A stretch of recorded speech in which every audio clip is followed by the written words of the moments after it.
英語聞き流しリスニング、英語テキストと MP3 ダウンロード、その他の物語はホームページからお聞きいただけます。88thpp.com 88thpp.com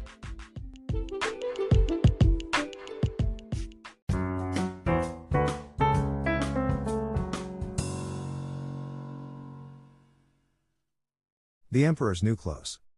Many years ago, there was an emperor who was so excessively fond of new clothes that he spent all his money in dress. He did not trouble himself in the least about his soldiers, nor did he care to go either to the theater or the chase, except for the opportunities then afforded him for displaying his new clothes. He had a different suit for each hour of the day, and as of any other king or emperor, one is accustomed to say, "He is sitting in council," it was always said of him, "The emperor is sitting in his wardrobe." Time passed merrily in the large town which was his capital. Strangers arrived every day at the court. One day, two rogues, calling themselves weavers, made their appearance.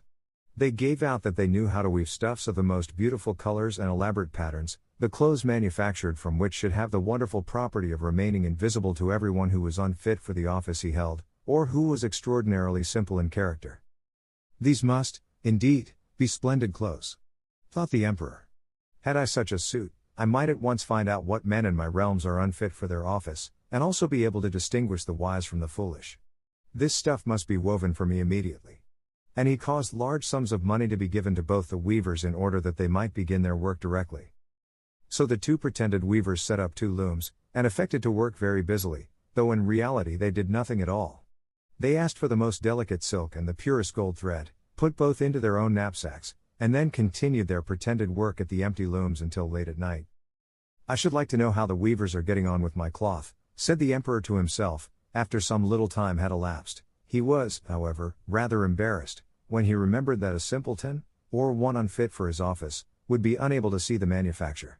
To be sure, he thought he had nothing to risk in his own person, but yet, he would prefer sending somebody else, to bring him intelligence about the weavers and their work, before he troubled himself in the affair. All the people throughout the city had heard of the wonderful property the cloth was to possess, and all were anxious to learn how wise, or how ignorant, their neighbors might prove to be. "I will send my faithful old minister to the weavers," said the emperor at last, after some deliberation. "He will be best able to see how the cloth looks, for he is a man of sense, and no one can be more suitable for his office than he is."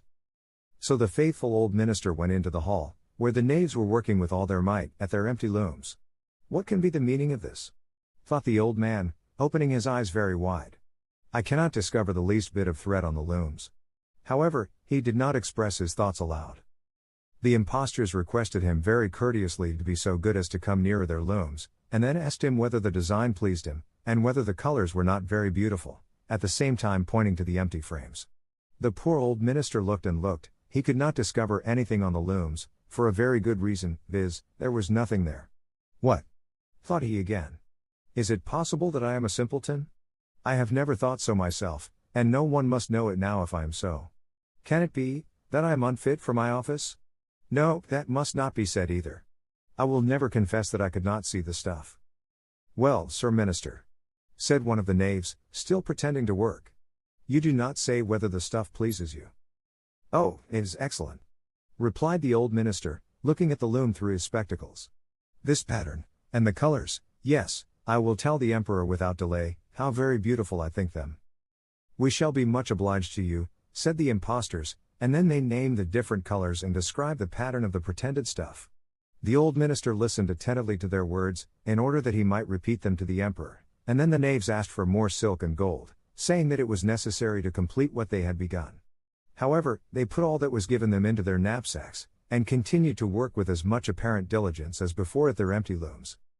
The emperor now sent another officer of his court to see how the men were getting on, and to ascertain whether the cloth would soon be ready. It was just the same with this gentleman as with the minister. He surveyed the looms on all sides, but could see nothing at all but the empty frames. "Does not the stuff appear as beautiful to you, as it did to my lord the minister?" asked the impostors of the emperor's second ambassador, at the same time making the same gestures as before, and talking of the design and colors which were not there.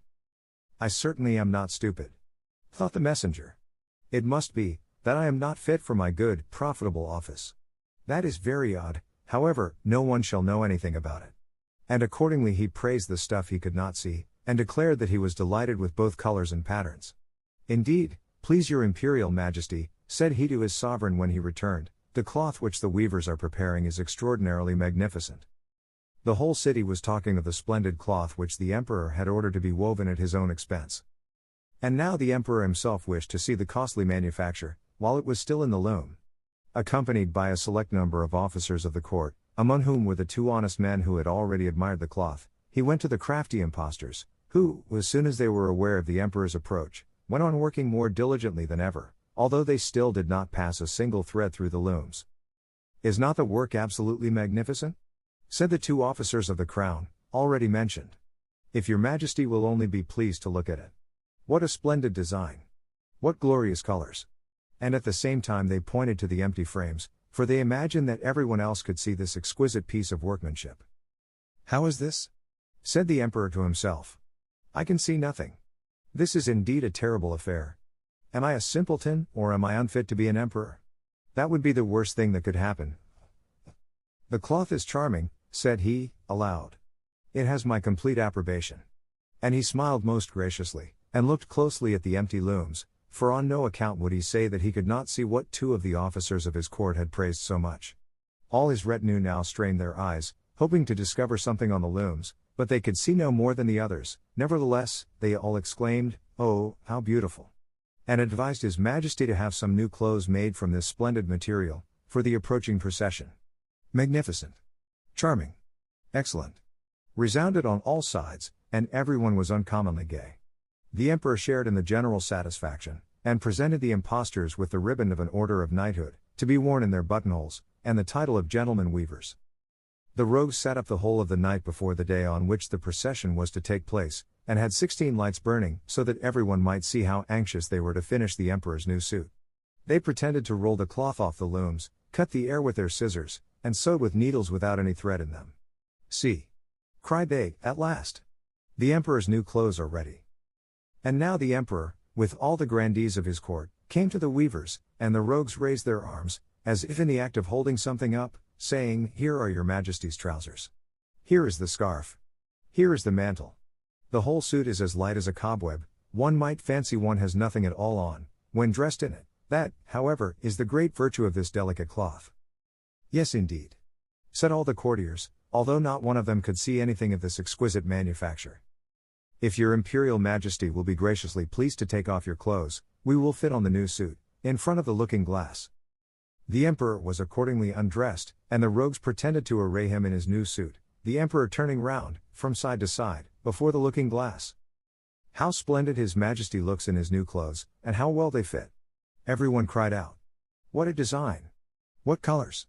These are indeed royal robes." "The canopy which is to be borne over your majesty, in the procession, is waiting," announced the chief master of the ceremonies. "I am quite ready," answered the emperor. "Do my new clothes fit well?" asked he, turning himself round again before the looking glass, in order that he might appear to be examining his handsome suit. The lords of the bedchamber, who were to carry his majesty's train, felt about on the ground, as if they were lifting up the ends of the mantle, and pretended to be carrying something, for they would by no means betray anything like simplicity, or unfitness for their office. So now the emperor walked under his high canopy in the midst of the procession, through the streets of his capital, and all the people standing by, and those at the windows, cried out, "Oh! How beautiful are our emperor's new clothes! What a magnificent train there is to the mantle, and how gracefully the scarf hangs!" In short, no one would allow that he could not see these much admired clothes, because, in doing so, he would have declared himself either a simpleton or unfit for his office. Certainly, none of the emperor's various suits had ever made so great an impression as these invisible ones. "But the emperor has nothing at all on," said a little child. "Listen to the voice of innocence," exclaimed his father, and what the child had said was whispered from one to another. "But he has nothing at all on," at last cried out all the people. The emperor was vexed, for he knew that the people were right, but he thought the procession must go on now. And the lords of the bedchamber took greater pains than ever, to appear holding up a train, although, in reality, there was no train to hold.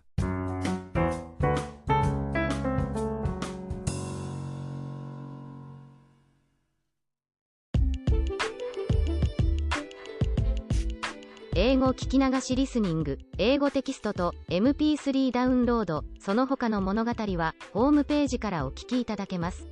88thpp.com 88thpp.com